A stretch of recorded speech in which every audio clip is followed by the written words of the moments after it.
تو کہانی شروع ہوتی ہے صوفی اور نولن سے۔ نولن ایک میگزین میں فوڈ رائٹر تھا اور اس بار انہیں ایک نیا موضوع دیا گیا تھا کہ پاس کے لوگ فوڈ کیسے اکٹھا کیا کرتے تھے، یعنی انہیں ہنٹنگ اور گیدرنگ پر ایک آرٹیکل لکھنا تھا جس میں وہ یہ بات ایکسپلین کرنے والے تھے۔ اب وہ یہی ایکسپلین کر سکتے تھے کہ یہ کام اس وقت کے لوگوں کے لیے کتنا مشکل تھا، اور یہ سب وہ تبھی لکھ سکتے تھے جب ان کا اپنا ایکسپیرینس ہوتا۔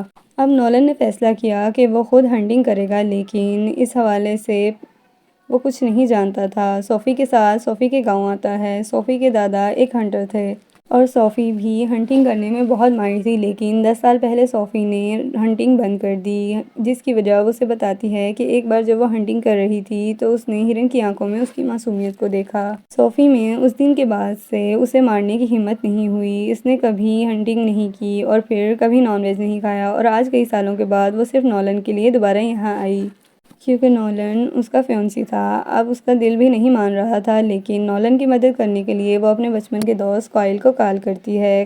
سب سے پہلے کائل نولن کو تیر چلانا سکھاتا ہے۔ نولن سیکھ رہا تھا، لیکن تیر مار کر شکار کرنے کے لیے بہت زیادہ پریکٹس کی ضرورت ہوتی ہے اور انہیں اگلی ہی صبح شکار کرنا تھا۔ اس لیے کائل اسے رائفل چلانے کا طریقہ سکھاتا ہے، جس سے نولن تیزی سے نشانے لینے لگتا ہے۔ پریکٹس کے دوران کائل اور نولن کے درمیان کافی باتیں ہوتی ہیں، لیکن کائل کا موضوع صرف ایک ہی تھا کہ صوفی اس کی بچپن کی دوست ہے، وہ اس کے لیے بہت اہم ہے اور وہ اس کا بہت اچھا خیال رکھتی ہے، وغیرہ وغیرہ۔ اور نولن کو اس کی باتوں پر بہت غصہ آ رہا تھا کیونکہ صوفی اس کی فیونسی تھی اور جب کوئی اس کے بارے میں بات کرتا تھا تو وہ بالکل برداشت نہیں کر سکتا تھا۔ صوفی جو کائل سے کافی دنوں بعد مل رہی تھی، وہ بھی نولن کو چھوڑ کر کائل کو اہمیت دینے لگتی ہے، اور نولن اس بات پر بہت زیادہ ناراض ہو جاتا ہے اور غصے میں آ کر کمرے میں چلا جاتا ہے۔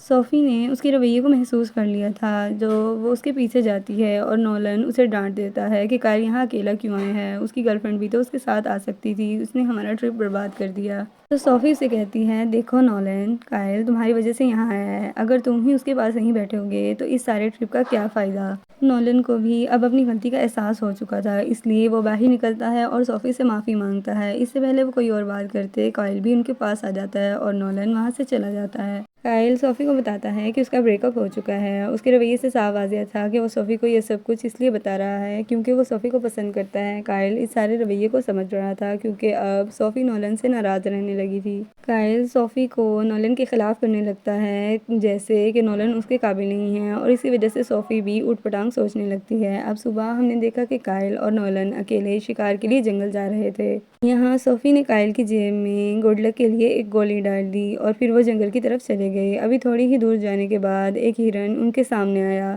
کائل نے نولن سے کہا کہ یہ بہت اچھا موقع ہے اور اپنی بندوق سے اسے شوٹ کر دو۔ نولن نے اپنی بندوق ہرن کی طرف پوائنٹ کی، لیکن وہ اسے مار نہیں سکتا تھا کیونکہ وہ بہت زیادہ مہربان تھا، لیکن کائل جو پہلے سے ہی شکار کرنا جانتا تھا، اس نے ہرن کو تیر مار دیا۔ اس بار ہرن گر گئی لیکن وہ مری نہیں۔ نولن نے کائل کو دوبارہ گولی مارنے کو کہا تاکہ اس ہرن کا سارا درد اور تکلیف ختم ہو جائے، لیکن کائل ایسا کرنے کے بجائے دوسرے کھڑے ہرن کو بندوق سے گولی مار دی اور وہ ہرن زخمی ہو گیا، لیکن وہ گرنے کے بجائے موقع پاتے ہی وہاں سے بھاگ گیا۔ کائل اس ہرن کے پیچھے بھاگا جس کا خون بہہ رہا تھا اور خون کے نشان جگہ جگہ پڑ رہے تھے، لیکن تھوڑی ہی دور جا کر خون کے نشان بند ہو گئے۔ نولن کائل پر مسلسل چیخ رہا تھا کہ اس ہرن کو چھوڑ دو اور اس ہرن کو مار دو جس کا ہم نے شکار کیا ہے تاکہ اس کی تمام تکلیفیں ختم ہو جائیں۔ ایک طرف ہرن بھاگ گیا تھا اور دوسری طرف نولن کے چیخنے کی وجہ سے کائل بہت زیادہ فرسٹریٹ ہو گیا تھا۔ اب وہ اسی ہرن کو مارنے کے لیے نولن کے پیچھے جاتا ہے، لیکن وہاں پہنچ کر وہ دونوں شوک ہو جاتے ہیں کیونکہ وہاں پر ایک بھیڑیا ان کے شکار کو کھا رہا تھا۔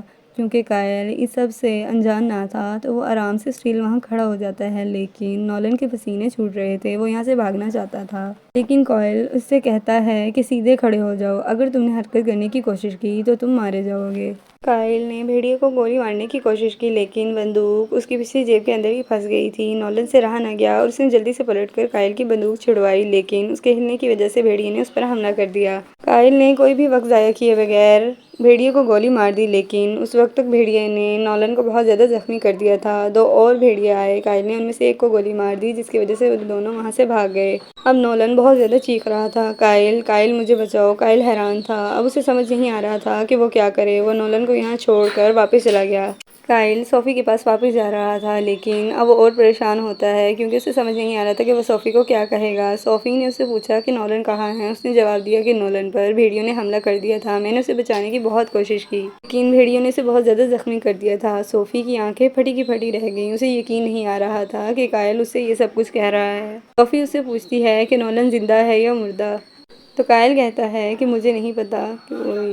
صوفی اپنا سامان اٹھاتی ہے اور نولن کو بچانے کے لیے نکل پڑتی ہے لیکن وہ اس جگہ کو نہیں پہچانتی تھی جہاں پر کائل اور نولن گئے تھے، تو کائل بھی اس کے ساتھ چل پڑتا ہے۔ جنگل میں پہنچ کر وہ دونوں شوک رہ جاتے ہیں کیونکہ نولن وہاں نہیں تھا۔ اب فلیش بیک میں دکھایا جاتا ہے کہ اپنی جان بچانے کے لیے نولن آہستہ آہستہ چل رہا تھا۔ صوفی اس جگہ پہنچ گئی جہاں انہوں نے ہرن کا شکار کیا تھا۔ صوفی نے دیکھا کہ وہ ہرن مرا ہوا ہے۔ اب صوفی کو لگتا ہے کہ کائل اسے جھوٹ بول رہا ہے کیونکہ کائل نے کہا تھا کہ وہ شکار نہیں کر سکا لیکن وہ ہرن مرا ہوا تھا۔